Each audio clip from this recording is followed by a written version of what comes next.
मुदारिम बद्य भेदी भीतावय प्रद्मनि कृतमं संसारे सागरिणीम जिदशेष जन्तु होताय मानिमविना विधिनेश्वरस्य यस्य स्वयं सूर्यगुरु गरिमाम्बुराशि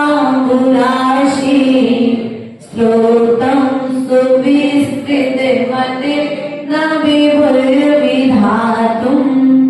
तीर्थेश्वरश्चिकमिठस्मये भूमिकेतुस्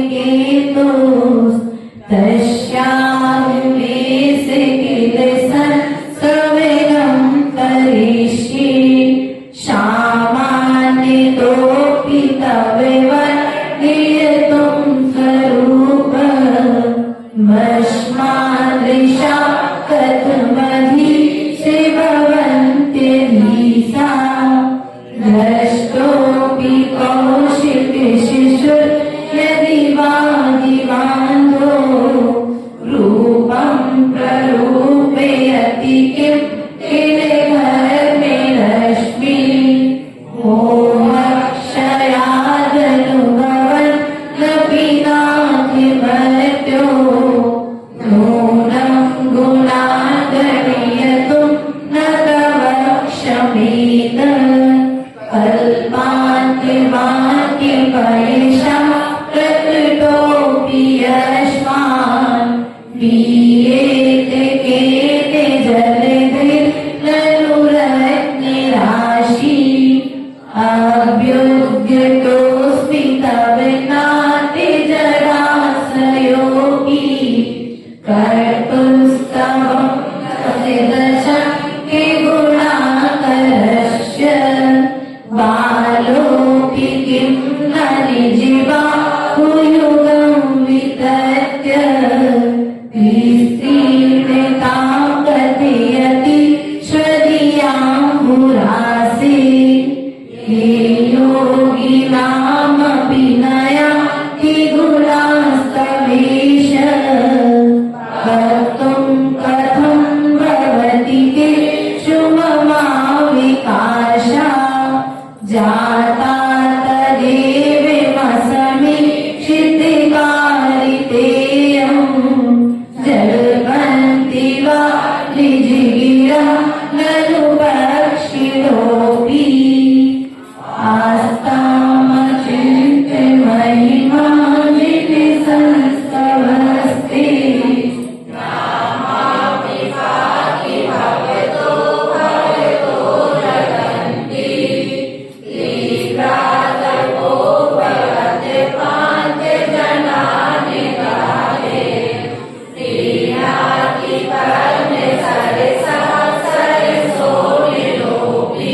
बहुत अच्छा। सातवां काव्य सबसे पढ़ते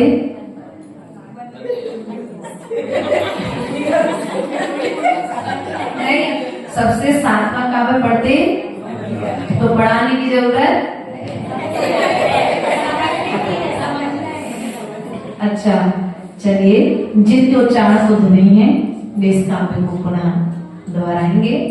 आस्था मचिंद महिमा जिन संस्तवस्ते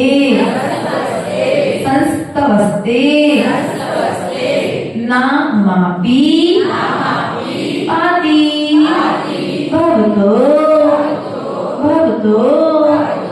जगन्ति तीव्रा तपो पहत पांथ जनान नी दाहे क्रीणाति पर्व शर्षा सरसो निलोपी आस्तामचिन्ते महिमा जिनि संस्तवस्ते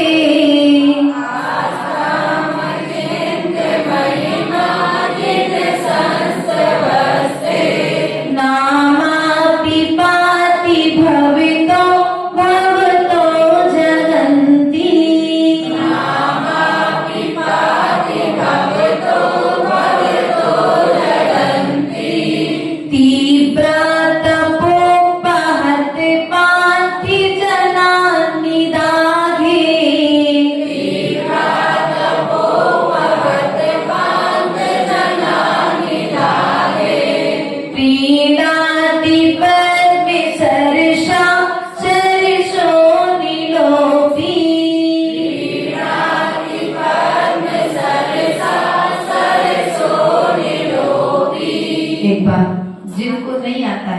वे उच्चारण करेंगे।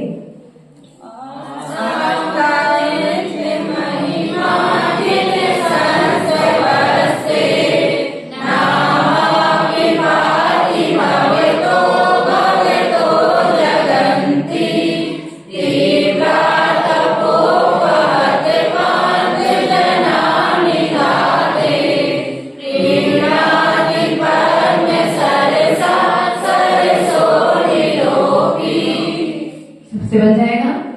अर्थात यहाँ पर प्रभु के नाम के स्मरण की महिमा बताई गई है। अर्थात भगवान का नाम मात्र भी जो ले लेता है वो भवसागर से पार हो जाता है। ध्यान रखना, आस्था अर्थात आपका स्तवन दूर रहे।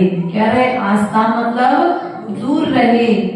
अचिंत अर्थात अचिंत है क्या? महिमा। जिन मतलब ही जिनेन्द्र देव। स्तवन अर्थात स्तवन दूर रहे। ते मतलब आपका।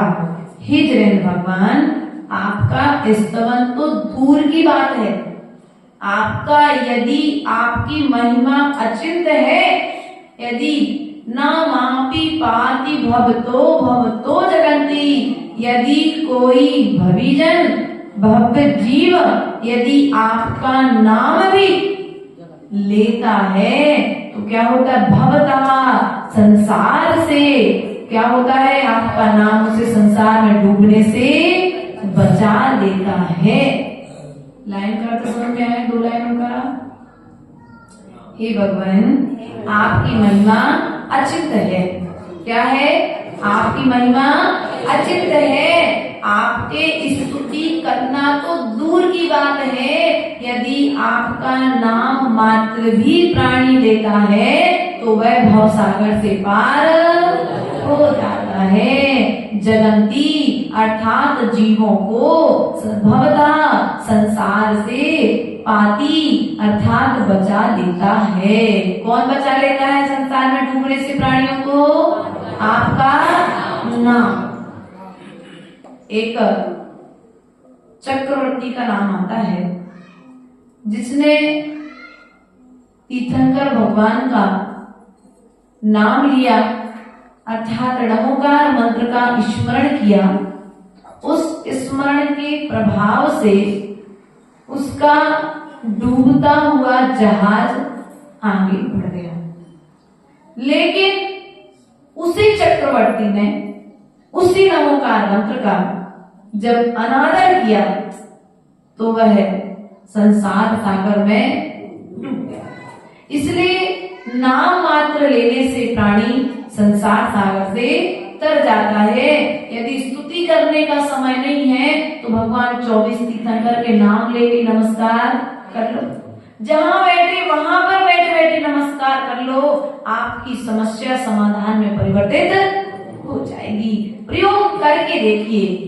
तीव्र तपो बहत पांच जनानी दागे, अर्थात यहाँ पर उदाहरण देते हुए आचार्य भगवान से कहते हैं तीव्र तपो अर्थात जिस प्रकार से तीव्र गर्मी, यहाँ पर तपो अर्थात गर्मी का महीना जो होता है, तीव्र तपन अर्थात तीव्र तपन से सताए हुए पांच जनान अर्थात पंथी जन, पथिक रास्ते में चलने वाला मनुष्य, तीव्र घाम से सताए हुए पथिक जनों के लिए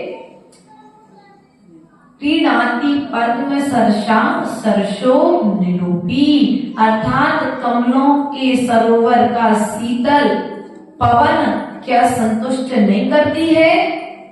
भैया, हम लोग जब विहार करते हैं तो रास्ते में कई बार मई के महीने में भी विहार करना पड़ा। आचार्य गुरुदेव के साथ में रहे, जब भी विहार करने का सौभाग्य मिला तीव्र तपन में, और पृथक रूप से जब विहार किया तब भी मौका मिला, तो अब थक जाते थे तो कहीं मान के चलो वृक्ष के नीचे अपन बैठे, और बैठने के बाद तो एक तरफ से खेत वगैरह तो रहते ही है रास्ते में, तो कहीं ना कहीं से जब ठंडी हवा आती है तो उस हवा से अपन को शीतलता, आनंद आ गया। उस समय कैसा लगता है? आनंद आ गया। बस ऐसी हवा चलती रहे। तो अब अपने लिए क्या हुआ, वो हवा जो है ना, जल नहीं मिला अपन को अभी, लेकिन जल के सरोवर से स्पर्शित ठंडी हवा हमारे तन को जब मिली तो हमें शीतलता महसूस हुई। उसी प्रकार से भगवान आपकी स्तुति तो दूर की बात है, यदि हम आपका नाम उच्चारण भी करते हैं तो यह जीव नाम उच्चारण से संसार सागर से पार। बात समझ में आई? हाँ तो गई तो और माता जी को पूछने क्यों भैया सर पूछे तो फिर देखने लगे, है ना? अर्थ समझ में आ गया आपको? 2 लाइनों का अर्थ क्या है? आपके नाम की महिमा अचिंत्य है, आप महान हैं। भैया गेट के पास क्यों बैठे? आ जाओ बेटा, आ जाओ। ये लोग आप क्या दरवाजे के पास क्यों बैठे? आओ इधर आओ, मैडम में बैठ जाओ। ऐसे ऐसे करके तो एक करके जुड़े। कोई बात नहीं, कल से ये लोग भी 16 पहले सब आपकी बराती वाले हो जाएंगे, चिंता नहीं, है ना भैया? चलिए, आस्तम अचिंत अर्थात आपकी महिमा अचिंत्य है। आपका स्तवन करना तो बात दूर रही, नामा पिपाति भवतो भवतो जना जगंती, अर्थात जो भव्य जीव हैं वे यदि आपका नाम भी ले लेते हैं तो वे संसार सागर से पार हो जाते हैं। किस प्रकार से? जिस प्रकार से तीव्र तपन से सताया हुआ व्यक्ति कमलों के स्पर्श से जल सरोवर के जल से यदि हवा के माध्यम से वह जल उसे स्पर्शित कर जाए तो वह जल उसे हवा के माध्यम से जल सुख को देता है। उसी प्रकार से आपका नाम भी व्यक्तियों के लिए संसार के दुखों से छुड़ा देता है, अर्थात शाश्वत सुख का कारण बनता है। ठीक, अर्थात यहाँ पर कहते हैं दूर रहे महिमा आराधन जो अचिंत्य है मानव से, तेरे नाम मात्र का सुमिरन रक्षा करता भव भव से। ग्रीष्म काल की तीव्र तपन से त्राही आकुल व्याकुल हो, दूर जलाशय होने पर भी पाकर पवन निराकुल हो। बोले कोटचंद्र स्वामी की, परम पूज्य आचार्य गुरुदेव विभव सागर जी महाराज की।